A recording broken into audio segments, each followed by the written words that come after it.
Ladies and gentlemen, today on the What's Up Solar podcast is my guest, Clayton Hanks.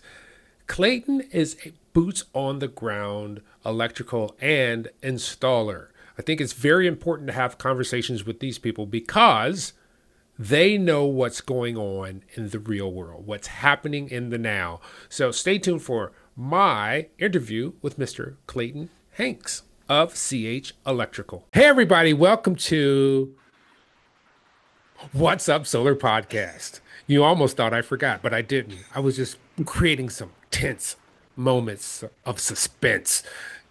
You have to do that. It's called acting. Uh, Today, I have an old colleague of mine, Clayton Hanks. Years ago, I was giving this training at Fronius about how to tear down an inverter or several inverters in the field and replace circuit boards, which was called the Fronius Service Program. Clayton was part of that. A couple of weeks ago, I'm on his LinkedIn page and I see he has the new Fronius Gen 24 with a battery, and I was intrigued. I asked him to send me the pictures of that, which I'll include with this podcast in the liner notes or show notes. But since then, I was like, he's a good person to talk to about what's happening in the solar industry right now. So there's a couple of things that we're going to broach, but first, let me welcome Mr. Clayton Hanks. How you doing? Hi there, Emmitt. I'm doing good, doing good. Yes, thank you for allowing me to be on your program. I appreciate it. No, the pleasure is all mine. Here's a question that have because you are kind of in a different space. You're in the Midwest, which is not California, it's not New York or Connecticut, where solar is a little more prevalent. As a matter of fact, people here are a little apprehensive about solar. They're like, what? You're going to Yes, kill the grass. yes, they are.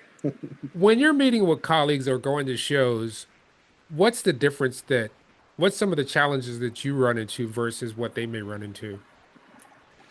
Um, well, I run into the challenges of the fact that so many people here in Southern Illinois are just anti-solar, and it's just so hard. But I'll tell you this much: it's really crazy because we do have some solar people interested because we've done several jobs for people that work at the coal mines in the power plants. Really? Yeah, it is yeah. We've done over 500 installs here in Southern Illinois, and I'd say about 20% of them are coal miners, and yeah, it's it's I didn't even, it's well, really at first, crazy. I didn't even know there were coal mines in Southern Illinois. I thought There that was is. all Kentucky. And once you get to Appalachia and things of that nature, Uh-huh. you never know. To see, and Yeah. this is a cool thing Yeah. about having a podcast because I learn actually a Oh whole yes. lot by talking to people. And that's neither here nor there. But I live in northern Indiana and I was running for an advisory board. I didn't get on it, but I talked to some people afterward and they were talking about some of the people who were on the board. And one of the people who got on it, she was like, I don't care what we do, just as long as there's no solar panels. I'm like, oh. But here's the thing, where I live is a very progressive area, progressive in technology, progressive in family and living, and there's a lot of young families that are coming here. Uh-huh. And so they're going to adopt newer technologies like electric cars. So I see per capita so many electric cars, and I'm like, how are you trickle charging that thing? Because or your bill is crazy. Crazy. You could adopt a 3 kilowatt system, not even Uh-huh. something big, and offset that cost and supplant your home. They don't want to hear it. But I have a program, I have a strategy. Good. But one of the things is probably hampering because you're not one of these conglomerates like Vivint or Sunrun or anything like that. You're a small business. Yes. And when we have negative press in the it really affects you. Yes. Let's talk about the solar bros. Oh, Oh, yeah. My wife calls them the door knockers. I, and it might not be that exact company, but we have so many down here in Southern Illinois that are knocking door to door, trying to sell solar.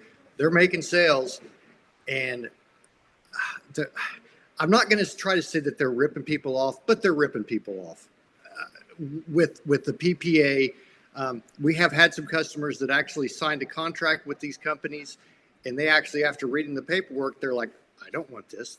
This is not what they told me. Yeah. So they basically got out of the contract and hired me to put in solar for them. But it, it's it's so hard. And I think maybe you had mentioned it in one of your other podcasts about possibly people over 65 years of age is who really targeting, Yeah. because they don't know no better. And we recently had a meeting with a local electrical cooperative last week, and they had one customer who has a system. It doesn't work. He signed the contract, and basically he's got to put up his 40 acres for sale to pay off $100,000 he owes this company for something that doesn't work. How big is this system for $100,000? Well, That need to be that like at least a 50 kilowatt. 50, and I think it's honestly, I think it's like a 10 or a 15 kW system. I was thinking that. These people, they just rip people off. I mean, they don't know no better. And it's just like, wow, you paid that much. And then I'm like questioning our costs. We're very competitive with other local companies that do solar, but I'm like, wow, they're making 3 times what we make. Yeah. You know, and plus they're getting all the tax credit, the state incentive, Yeah. everything else. So and then they're stuck. The homeowners are usually, most of them, some of them are stuck with a $125 or over $200 a month bill from that company for the next 20 or 25 years. They're never going to pay off their system. So some of these systems that you've probably reviewed, are they offsetting the customer's bill by 100% at least? See, that's what they're telling them. They're telling them it's 100% offset. But let me step back. There's a lot of information, Emmitt, as you know. Yeah, there is. As far as if you're an Ameren customer, Ameren changed their net metering to where it used to be a 1-to-1 ratio, which is great. Yeah. At the first of this year, that changed. But some of these door knockers are now still promising 100% offset, but they're not going to get 100% money wise offset. Yeah. They're still going to have a bill. Not just, before it's still the meter service. They still have to pay for the meter service charge. With Ameren, Yeah. it runs about $20 a month for that. Yeah. But in most of, I'd say 90% of our customers that are Ameren, that's what their power bill is, $20 a month. And but with that being said, though, the customers aren't the new customers that are going through these door knockers are getting, they're having to pay the power bill plus the loan or the whatever they worked out with these door knockers for a monthly payment to pay them as well. So it's so sad. And I we try to let people know about it, but they're very good. I'm not a salesman. I do make sales, but I'm an installer. And sometimes these salesmen are just really good at talking the talk to get people to sign up. Okay, I want to ask you this because you just said something. You said, I'm not a salesman. So then how do you acquire your customers if you're not a salesman? Well, I'm not a very good salesman. Let's put it that way. When I approach, we do have salesmen, but generally they are just a referral. So they'll get me somebody. I'll get in contact with them. I'll be the person that actually meets with them. That'll go over the proposal, and our thing is and I'm sure other companies are honest like this, but we go through everything, all the details, what you're going to get back, what the state incentive is, um, all that. And some of these other companies aren't going through all the fine details of everything. No, they're getting And the money. and honestly, we've turned down jobs because it just isn't a good fit for the customer. And these people don't care. They're going to sell it no matter what, whether, and and that's fine, I guess, if they have to do it this way, but they're putting they're putting PV modules on the north side of roofs. Uh, I've seen that. I saw that in I, California. The when the Primo was released, I went out to uh-huh. support, and I remember this because I went across the street from the house, and I realized I'm looking at the house and I don't see the modules, but they're installing modules, but the sun is beating down on my neck. And I'm like, wait a minute, they're putting on the north side of the house. And I said something. The installers were like, that's what they told us to do. hmm Yeah, yeah. We've actually are part of the ICC with people that are abandoned by their solar company. Yeah. Uh, we've had a few of them call us and contact us, but what's so bad about it is they spent $30,000 or $40,000 for a system. They don't want to pay me to fix it Yeah. because they paid that much money. So it's a real challenge um, to um, to get through that with customers that have been abandoned. That, hey, you still got to pay something because you need to get this system up and running. Hmm. I'm wondering, are you in communication with other electrical houses and installers like you that are servicing solar? Because Oh yes, I think the that's the way to stop this is for a coalition of people to get and together and and, and, and and that's really funny that you said that, because when we had the meeting last week with the local cooperative, they some of us actually talked about that question, because Solar Bros actually came up in the conversation. The fact that um, they are um, we need some type of I don't know what to say with it, classification, some type of testing, some type of way that these people can't get in here and do these systems. well, I'll tell you, I've actually begun tackling Uh-huh. it. I created solar energy for consumers. Uh-huh. And I created a course for homeowners to take. It might take you about 3 hours to get through it. You can listen to it Uh-huh. in your car, things of that nature, because I think that is a lot of the problem. Right now, I'm working on converting it to Spanish because I realize that there's a constituency that these people target. That is people who are over like my age and people who are not native English speakers. Mm-hmm. So if these people are educated or at least know, wait, I should ask a question or find out where I can be educated. And the reason I did some research before and I found out we educate the installer, the electrician, the salesman. We educate everybody but the end consumer. And that is the biggest thing that I see. And I noticed it for myself because I was working tech support and customers would call me and say, my system isn't working and the guy is out of business. What do I Mm-hmm. do? I need Mm-hmm. you as a manufacturer to come out and fix my thing. Yes. Yes. And we're like, Yeah. that's not how it works. That's not how it works. Actually, that's funny you said that, because me being with Fronius, I'm a Fronius service partner. Sometimes we will get calls from people. They'll call Fronius tech support and say, "Hey, I got an issue. My system doesn't work. My installer left town. What do I do?"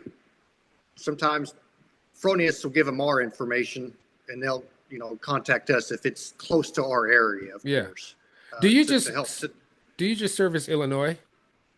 Yes, we just service Illinois. Now when I say just Illinois, we try to say south of Interstate 64 Uh, because we're Southern Illinois. yeah. Uh, because basically Chicago is 5.5 hours north of us. Yeah. So, Yeah, so, you need a hotel and uh-huh. yeah, I Yes. understand that. But, you know, what about agrivoltaics? Do you get a lot of agrivoltaics where you are? Not really, but I push it. We actually have a system at our shop where we actually live. My wife's dad lives next door. We actually have his ground mount in the garden, and I'm telling you, it's. Uh, I won't say that it's better vegetables, but they last longer. Wait, So whoa, you whoa, have whoa, whoa, whoa, whoa, go back. Explain that to me. okay, okay. So I'll just throw out there, for example, tomato plants. Yeah, If they're out there in the hot sun all day, yeah, they just they they dry don't up. their lifespan is not as long. If they're underneath the solar array, it's always moist underneath there, Oh. and they get enough sunlight, but they don't get hit hard with the sun, and the plant lasts longer. So you have Oh, a it's and I try to explain this to people because we basically did it for an experiment for ourselves to see, hey, let's see how this all works out, having plants underneath of the solar array. So it's really worked out great with so it. it's funny that you said that because over the weekend I built three cedar planters beds for planting like tomatoes and things of that Oh, nature. Now I'm going to throw my 200 uh my 230-watt module right above it just to see. just to And see. what I may use that for is the watering system. Yes, yes, Yeah. yes. No, See, this is what I love about podcasting because not only do I learn it, but everybody else gets to learn these things as well. Um, yeah. what is the landscape where you are? I'm not familiar with Southern Illinois. All I Okay. think Well, is like soy, corn, okay. Well, wheat. Is that if true? it, it's true it's true in Southern Illinois for the most part, but we have a lot of uh, uh, hilly area when you get basically south of us, south of we're basically close to Marion, Illinois, and Carbondale, Illinois. Carbondale has the Southern Illinois University there. Yeah. If you get south of there, it's hilly and kind of rocky. If you get south of there, Ooh, so so ground mounts aren't it's that great when you. ground mounts aren't that. We can get lucky sometimes with ground mounts. So it just depends on the ground that's there. But um, yeah, it's so we have both. We have flat ground and we have hilly ground that, You know, that we. speaking of rocky ground, I have a good one for you. So once we were popping a ground rod into some rocky soil, and we're just Mhm. having a hard time. And finally, we think we hit a spot and it's going down. So, you got the hammer drill, you're popping it down. What we didn't realize it was coming up behind us. It made a U and was I believe that. at a weird angle. It popped down and Uh-huh. was coming back through the ground. We were like, ah, so we have to look again. But I Oh, understand about, so if you're doing ground mounts, because you're probably putting the screws in the ground and you got to uh-huh. dig down and you got to find some, you might have shale that you have to go through. So that can be a Yes. problem. The other thing, Yes. do you have livestock farming down there? We do. We do. Because I know And those I, are usually long buildings that you can house a lot of PV. yes, yes, yes. If we can't do a ground mount, we really prefer a barn, a tin roof. We love those applications. That is so much of a better install, not only for us but for the customer because we're not putting it on a shingled roof where we know Yeah. them panels are going to have to come down eventually to have the roof re-roofed. Yep. So yeah, we've done a lot of tin roofs, of metal roofs. Are you are you a S5 component user for We that? are, we are. Dusty, I want my check. I just gave you a plug. No. There you go. No, I like Yes. as when you said tin roof because that's a whole different level of understanding if you're into residential or if you're into doing Mhm. structures that are not flat. The reason I say that, there's another safety aspect of it because your navigation, particularly once you get over a 15-degree pitch, becomes a problem. You don't have a lot of traction unless it's hot and you got rubber shoes on that are melting. You are very correct. Yes, So you yes. have to think about it. There's a rivet safety for your harness that you can pop in, but then you have to make Hmm. sure that you repair that once you're done. These are just things that I think about when I think about structures. As a matter of fact, I took my dog on a walk today and I'm looking at the roofs and I'm going, oh, that shouldn't have been comp shingle. That's a really low pitch. They could have used this TPO for that. Oh, Yeah. they have cedar shake. Oh, couldn't put anything on. You know, that's how I Yes. think when I'm just day to day, and my wife thinks I'm absolutely crazy about it. But Well, she shouldn't because anybody who's in the solar business, I think, somewhat does that with everything. Oh, that's a good spot there to put a solar system. That, like you said, no, yeah, that rough ain't work.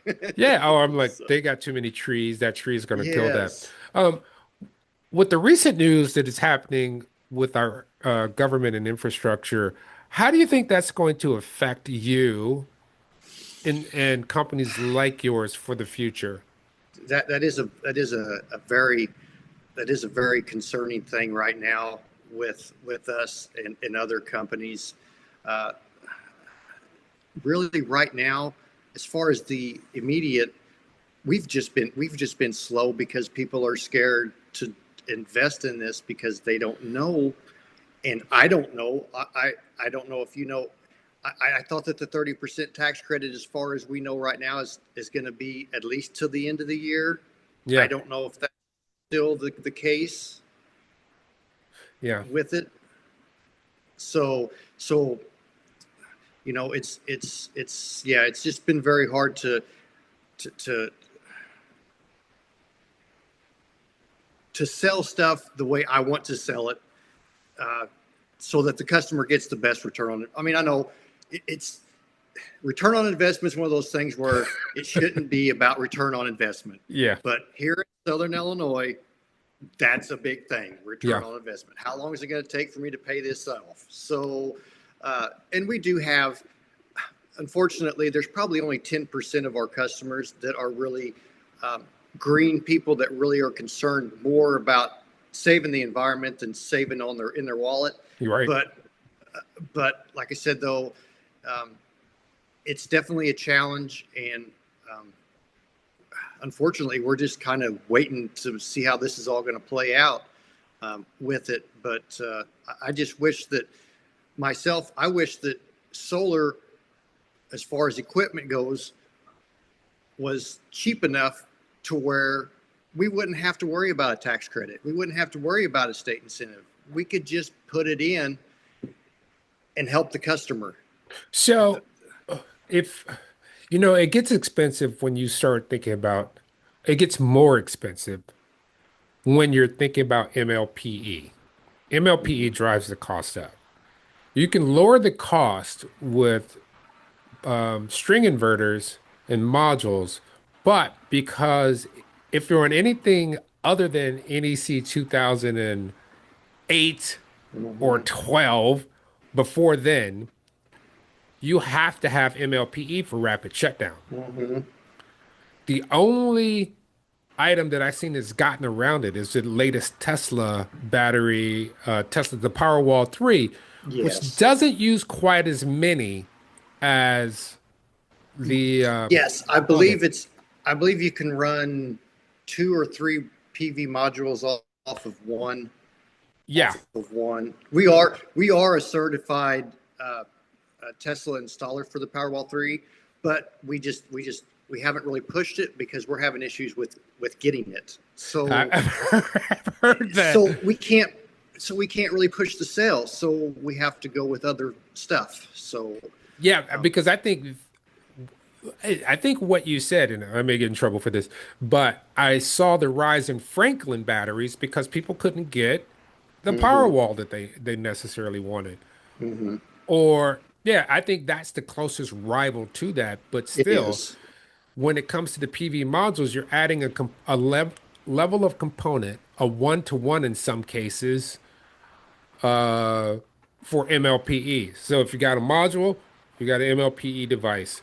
If it's an MLPE device, you got a special cable because you're dealing with Mhm. AC on the roof, so forth and so on. Versus back in 2012, 2013, 2014, you had an inverter, you had a rapid shutdown box, and you had Yes. modules. But when Yes. NEC changed that parameter, that drove the cost up. And It did. but what about interest rates? Do you think is it just that, or is it just, or is it the interest rates, the cost of the product? Is it everything combined? Is there one thing that could really kind of tip the scale? Hmm. When you, I may ask you to reword that question as far as tipping the scale. So let's say the interest rates, let's say they did, okay, we're gonna take off this ITC. Hmm. We're gonna give you a 10% credit. Or we Hmm. might get away with it. But we're going to make a special rate for solar where your financing is at like 5%. Like solar Yeah, financing is 5%. Do you think that could make a big difference in? I think it could. Right now, we have some local banks that are doing financing for solar, but their interest rates, I mean, they're not any different than going out and getting a personal loan, you know. Oh, that's like a credit They're card. they're yeah. I mean, I say personal loan. I think they're right now, don't hold me to this, but I think it's around 8% right now for a loan to for a solar loan. Yeah, well So, that's not bad on $10,000, yeah, maybe but even $20,000. mhm, But at some of the prices, because I've seen systems that are 50 grand and that are 8 kilowatts, 7.6 kilowatt systems. yeah, yeah. And Well, it's yeah, that's too much. Yeah, yeah. So, I mean, generally, uh, most of our systems we put in are between 10 to 25 kW for the most part. yeah. That's 10 kW is really the sweet spot. That's generally where most of them fall. But as far as financing goes, though, it would make a difference if we had if they could just get a sweet spot to where it was say 5%. You know, I think a lot more people would go Yeah. with it. So, Yeah. uh, Yeah. And they're going to make the money oh yeah, because these loans are not short. I mean, you're doing at least a no, 10, 15 year hmm, loan because of the ROI. You want to get your payback. yes, So I think that's a viable thing. I'm just throwing things out here. oh yeah, I don't know, but it's yeah. instead of complaining about it, it's better to offer suggestions about it. Yes, yes, and that's kind of where we're at with things, especially when it comes to selling the inverters. Um, we're basically getting away from selling just a regular string inverter. We're trying to push for hybrid inverters, whether the customer gets batteries or not. We want it yet somewhat set up to where they can get batteries later Yeah, on it without having to change out the whole inverter. yeah. So. Uh, that's where we're really pushing. And the Gen 24 has been okay with things, but it isn't a perfect fit for every customer. Yeah. So we're really trying to find that perfect fit. Like I said, Gen 24 does have a place, but um, we've got other types of brands of inverters we're using also for different applications. So Are you and doing mostly DC coupled battery or are you doing DC coupled and AC coupled? we've done a couple AC coupled, but mainly DC coupled. Yeah, because I like DC coupled because of its a la carte nature. Hmm. Because if the battery dies, you replace the battery. As a matter of fact, I have a rack mount battery in my garage. Oh, uh-huh. I love that thing because Yeah, if it dies, the inverter's still working. I just go get another battery, pop it on there. exactly. If the inverter Yes. dies, I pull the inverter off, pop a new inverter on, I'm good Hmm. to go. Yes. Versus if I have, and I'll use my solar generators. I have a couple of them that I tote Uh-huh. around. If that thing dies, I have to chuck the whole thing. Yes. And it's basically an AC coupled system. Exactly. But these are the things that I think about and I try to explain because, and it's really the impetus why I really made this course. It was to educate the consumer Hmm. on the future, Yes. which is now. Yes, exactly. Exactly. And that's great that you're doing that, because I just wish our customers, our new future customers, would do their research and Mm. actually figure out, know exactly what they're buying. Like I think you may have mentioned this in one of your other podcasts, is the fact that when you go buy a car, you research. You don't Yeah, just, I mean, generally you do. You don't just go out and buy a car, you yeah. know? But the thing about it is, and the reason I use cars, the cars are a staple in our society. Solar is not a Hmm. staple yet. True. Uh, it's or you can compare it to phones. The Hmm. latest people know their phones. They know they're like, look, I just want a flip phone. Well, we have this $2,500. I don't want that. I only make phone calls and I don't Uh-huh. text because my eyes are bad. I just Uh-huh. want a flip phone. Exactly. If we educate people to that degree, Yes. and this is why I asked if you are in coalition with others who are in your status, then we can begin to make a dent in this. And it might be one of those things where you might not need the tax credit, where people will see the benefit, long-term Hmm. benefit of having adopted solar for their energy needs, especially with all these storms that have been coming through. Oh, it's especially, yeah, down here. I know you've had them up there too, but Oh yeah. down here too, we had a tornado come through about 5 miles from our house, and it literally just flattened several houses. They were gone.